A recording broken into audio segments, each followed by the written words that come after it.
नमस्कार बंधुरा आमी पलाश विश्वास और आपनारा देखছেন पलाश विश्वास भिडियोज। आशा करी आपनारा प्रत्येके भालो आছেন और आपनाদের বাগানের গাছগুলিও ভীষণ ভালো আছে। বন্ধুরা থাম্বনেল আর টাইটেল থেকে বুঝতেই পেরে গেছেন যে আজ কোন বিষয় নিয়ে আলোচনা করতে চলেছি। হ্যাঁ বন্ধুরা, জবা ফুল গাছ, পুনে ভ্যারাইটি বা ব্যাঙ্গালোর ভ্যারাইটি জবা ফুল গাছের যে জানুয়ারি মাসের পরিচর্যা কীরকম হবে, যে পরিচর্যা আপনার গাছে আনবে অজস্র কুঁড়ি এবং ফুটবে প্রচুর পরিমাণে ফুল, সেই বিষয় নিয়ে আজকে ডিটেলসে আলোচনা করতে চলেছি। তাই একটুও স্কিপ না করে ভিডিওটা সম্পূর্ণ দেখার অনুরোধ রইল। আর যারা আমার চ্যানেলে একেবারে নতুন বন্ধু তাদের কাছে অনুরোধ করব যে চ্যানেলটি সাবস্ক্রাইব করে নিন এবং বাগানপ্রেমী বন্ধুদের মাঝে প্রচুর পরিমাণে শেয়ার করে দিন, যাতে সকলে মিলে সুন্দরভাবে আমরা বাগান করতে পারি। আর যারা এখনও বাগান করেননি, এমনও আপনার পাশের বাড়ির মানুষটিকে বাগান করার জন্য উদ্বুদ্ধ করুন, কারণ সবুজায়নই পারে আমাদের একমাত্র মন ভালো রাখতে, তার সাথে সাথে শরীর স্বাস্থ্যও ভালো রাখতে। কারণ চারিদিকে যেভাবে কংক্রিটের জঙ্গল গড়ে উঠছে, অক্সিজেনের হাহাকার তীব্রতর হচ্ছে, সেই ক্ষেত্রে আমরা প্রত্যেকেই আমাদের ফ্ল্যাটে হোক বা আঙিনায় হোক অথবা ছাদে হোক আমরা যেন বাগান করি। কারণ আমাদের কথা ভেবে তো অবশ্যই ভবিষ্যৎ প্রজন্মের কথা ভেবে কিন্তু আমাদের প্রত্যেককে বাগান করতে হবে। তো চলুন বন্ধুরা আসল কাজে শুরু করে দিই, যে কিভাবে জবা ফুল গাছ, এই পুনে ভ্যারাইটি বা ব্যাঙ্গালোর ভ্যারাইটি জবা ফুল গাছগুলোতে প্রচুর পরিমাণে ফুল নিয়ে আসতে পারবো এবং জানুয়ারি মাস জুড়ে কি কেয়ার নেব আজকের ডিটেলসে আমি বলবো যে এই পুনে ভ্যারাইটি বা ব্যাঙ্গালোর ভ্যারাইটির জবাগুলোতে কিভাবে পরিচর্যা করতে হবে। তো বন্ধুরা, শীতকালে কিন্তু এই পুনে ভ্যারাইটি বা ব্যাঙ্গালোর ভ্যারাইটি বলুন, এরা কিন্তু, এবং তার সাথে ট্রপিক্যাল হিবিস্কাসও, তো ট্রপিক্যাল যে জবাগুলো আছে সেটা নিয়ে আজকের ভিডিও নয়, আজকের পুনে এবং ব্যাঙ্গালোর ভ্যারাইটির জবা নিয়ে বলবো। তো এই যে পুনে ভ্যারাইটি এবং ব্যাঙ্গালোর ভ্যারাইটির যে জবাগুলো প্রচুর পরিমাণে ফুল দেবে, কিভাবে কুঁড়ি কীভাবে অসংখ্য পাবেন, সেটাই আজকে ডিটেলসে বলবো। আর এরা কিন্তু শীতকাল থেকে শুরু করে ফুল দেওয়া এবং মোটামুটিভাবে এপ্রিল মে অবধি প্রচুর পরিমাণে ফুল দেয়, তারপর থেকে ফুলের সংখ্যা কিছুটা কমতে থাকে। তারপরে বর্ষাকালটা এদেরকে ফুল ফোটে না তা নয়, ফুল ফোটে, তবে পরিমাণটা কম হয়। কিন্তু এই শীতের সময় যেমন ফুলও প্রচুর ফোটে এবং ফুলের আকারও বড় হয় যদি সঠিক খাবার দাবার দেওয়া যায়। তো দেখুন, এটা আমার একটা পুনে ভ্যারাইটির গাছ, তো কত সংখ্যক কুঁড়ি এতে রয়েছে সেটা দেখতেই পাচ্ছেন।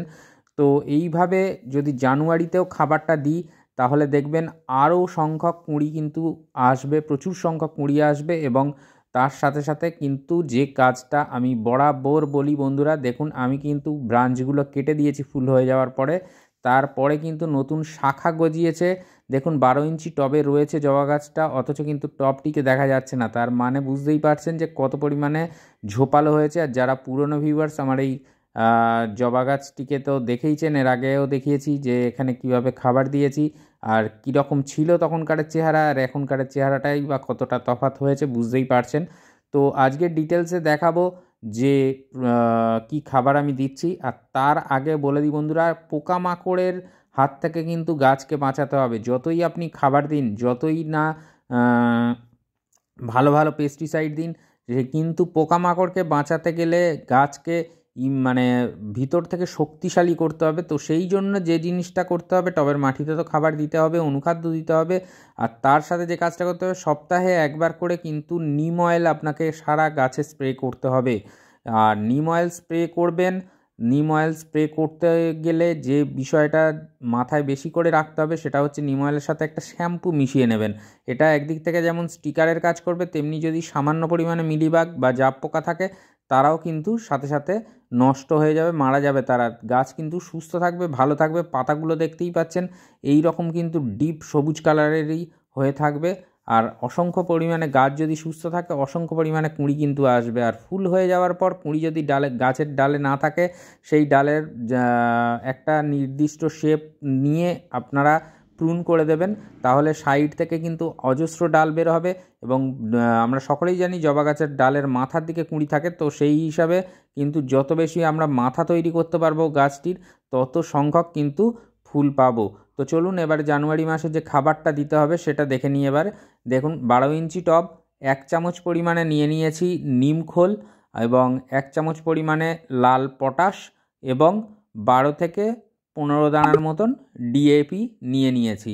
তো এই যে লাল পটাশ, এটা অনেকেই ইউজ করেন না মাটিতে, তো যারা করেন না তারা এর পরিবর্তে সালফেট অফ পটাশ বা 0050 যেটা এনপিকে, তো সেটাও কিন্তু স্প্রে করতে পারেন। যারা 0050 বা 0050 যেটা স্প্রে করবেন, তারা কেবলমাত্র এই নিমখোল আর ডিএপি এই দুটো জিনিস মিশিয়ে দেবেন, তারপরে কিন্তু এই 0050টা স্প্রে করে দিতে পারেন, ওই দিনেই করতে পারেন, কোনো সমস্যা নেই। আর যে কোনো খাবার কিন্তু অবশ্যই সকালের দিকে দেবেন, সূর্য ওঠার আগে দিলে খুবই ভালো হয়। আর যারা সময় পাবেন না তাদের তো কিছু করার নেই, বিকেলের দিকে এবার দিতে হবে। তো ভালো কাজ করবে সকালের দিকে দিলে। তো এই যে খাবারগুলো খুব ভালো করে মিশিয়ে নিতে হবে, যাতে গাছের রুট সিস্টেমটা যেভাবে রয়েছে বাউন্ড হয়ে থাকে, আমরা প্রত্যেকেই জানি টবের চারিধারে, তো সেই জায়গা থেকে যাতে ফিডার রুটগুলো খাবারটা সমস্ত দিক থেকে সম পরিমাণে পায়, সেই জিনিসটা আমাদের মাথায় রাখতে হবে। আর জবা গাছে অনেকে বলেন যে কুঁড়ি আসছে না, ফুল ছোট হচ্ছে, সঠিকভাবে পরিচর্যা করলে অবশ্যই ফুল আসবে জবা গাছে, এবং প্রচুর পরিমাণে কিন্তু ফুলের সাইজও বড় হবে, সবটাই হবে। তো দেখুন, মাটিটা আজকে চারিধার থেকে ড্রেনেজ হোল করে নিচ্ছি না, তার কারণটা হচ্ছে মাটিটা হালকা ময়েশ্চার আছে, ভিজে আছে হালকা, তো রোদ সেভাবে ওঠেনি। তো সেই জন্য একেবারে সাইড দিয়ে খুঁড়বো না, এতে ফিডার রুটগুলো ক্ষতিগ্রস্ত হতে পারে। তো উপর দিকটা হালকা করে আমি খুঁচিয়ে নিচ্ছি, এবং একেবারে টবের মাটিটা এইভাবে খুঁচিয়ে নিয়ে তারপরে খাবার দিয়ে আপনারা কিন্তু জল দিয়ে দেবেন। তো কখনোই টবের মাটি না খুঁচিয়ে আমি খাবার দিতে বলবো না, যে হালকা হাতে কিন্তু টপ সয়েলটাকে একটু খুঁচিয়ে নেবেন, বেশি গভীরে প্রবেশ করার দরকার নেই, তাহলে কিন্তু ফিডার রুটগুলো ছিঁড়ে যেতে পারে। তো সেই জন্য এইভাবে আপনাদেরকে খাবারটা দেওয়ার আগে এইভাবে টবের মাটিটা হালকা হাতে খুঁচিয়ে নেবেন, এবং সেইখানে খাবারগুলো ছড়িয়ে দেবেন, এবং দেওয়ার পর ভরপুর জল দিয়ে দেবেন। তো হয়ে গেল টবের মাটিতে খাবার দেওয়ার প্রক্রিয়া। এরপর যেটা বলবো, যে গাছটিকে কিন্তু সম্পূর্ণ সূর্যালোকে রাখতে হবে, যেখানে আপনার বাগানের সূর্যের আলো সর্বোচ্চ পরিমাণে পড়ে এমন একটা জায়গায় রাখবেন, তাহলে কিন্তু অজস্র পরিমাণে কিন্তু কুঁড়ি আসবে। কারণ জবা গাছ আমরা প্রত্যেকেই জানি হালকা ময়েশ্চার মাটি এবং প্রখর সূর্য কিরণ ভীষণ পছন্দ করে। তো সেই জন্য বলবো বন্ধুরা, যে জবা গাছের মাটি কখনো ড্রাই হতে দেবেন না বা শুকোতে দেবেন না, হালকা ময়েশ্চার যেন থাকে, কিন্তু কাদা জ্যাবজ্যাবে নয়। এই রকমভাবে আপনাদের জলের ব্যবস্থাপনাটা রাখতে হবে। আর খাবার যখন দেবেন তখন যেন এই রকম, দেখুন টবের মাটিটা যেরকম হালকা ভিজে আছে বোঝাই যাচ্ছে, তো এই রকম হালকা ভিজে যেন থাকে। আর টবের মাটির মধ্যে এইভাবে খাবারগুলো দিয়ে খুব ভালো করে মিশিয়ে নিয়ে কিন্তু জলটা দিতে হবে। আর এই খাবার দেওয়ার পরে আপনাদেরকে যে কাজটা করতে হবে সেটা হচ্ছে, গাছে কুঁড়ি থাকলে ফুল ফোটার আগে কিন্তু প্রচুর পরিমাণে মাইক্রোনিউট্রিয়েন্ট বা অনুখাদ্যের প্রয়োজন হয়। আমরা যেমন টবের মাটিতে যে খাবারগুলো দিই সেগুলোকে ম্যাক্রোনিউট্রিয়েন্ট বলে, তো মাইক্রোনিউট্রিয়েন্টেরও কিন্তু প্রয়োজন আছে। তো সেই জন্য আমি বলবো যে মাইক্রোনিউট্রিয়েন্টটাও সম পরিমাণে বা সমানভাবে দিতে। তো বাজারে প্রচুর ধরনের অনুখাদ্য এবং মাইক্রোনিউট্রিয়েন্ট পাওয়া যায়, যেটা আপনাদের ব্যবহার করেন বা ভালো মনে হবে সেই মাইক্রোনিউট্রিয়েন্ট বা অনুখাদ্য নিতে পারেন। আমি কিন্তু এই বায়োভিটা এক্স ব্যবহার করে আমার বাগানে প্রচুর পরিমাণে লাভ পেয়েছি। তো এটা আমি কোনো অ্যাড দিচ্ছি না বায়োভিটা এক্সের, আপনারা চাইলে যে কোনো সিউইড নিতে পারেন। সিউইড কিন্তু খুব ভালো কাজ করে জবা গাছে। আর এই সিউইড একদিক থেকে অনুখাদ্য এবং আরেক দিক থেকে কিন্তু প্ল্যান্ট গ্রোথ রেগুলেটরেরও কাজ করে থাকে। তো এর মধ্যে কম্পোজিশন কী কী আছে দেখতেই পাবেন, যে গায়ে সমস্তটাই লেখা থাকে। তো এইগুলো পড়ে নিলে আপনাদের কম্পোজিশন নিয়ে যে চিন্তাভাবনা সেটা কিন্তু দূর হয়ে যাবে। আর এই অনুখাদ্য দেওয়া হলো মাটিতে খাবার দেওয়ার পরে 2 দিন পরে দেবেন অনুখাদ্য। তো যে কোনো অনুখাদ্য কিন্তু সকালবেলাই স্প্রে করতে হয়, সকালের দিকে স্প্রে করবেন যখন সূর্যের আলো সেভাবে আপনার বাগানে পৌঁছাচ্ছে না। আর কীটনাশকের ব্যবহারটা কিন্তু চালিয়ে যেতেই হবে, 10 দিনের ব্যবধানে হালকা পাতলা করে কিন্তু কীটনাশকের ব্যবহার করতে হবে।